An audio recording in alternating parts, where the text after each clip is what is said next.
আপনারা আপনারা বোঝানো হয়েছে, বুঝেন নাই, চাবিটা দিয়ে দেন, নাহলে কিন্তু জায়গায় শুট করে দেবেন।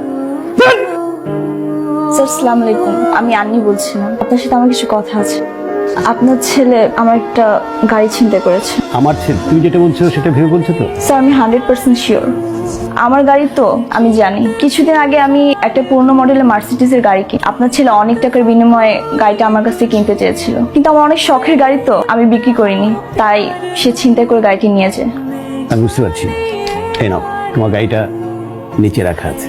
Thank you so much sir. Sir ওই মেয়েটা আসছিল বড় স্যারের কাছে। আয়শা আপনার নামে প্রচুর উল্টাপাল্টা কথা বলছে। তারপর বড় স্যার রাগ করে গাড়ি চাবি দিয়ে দিয়েছে। তারপর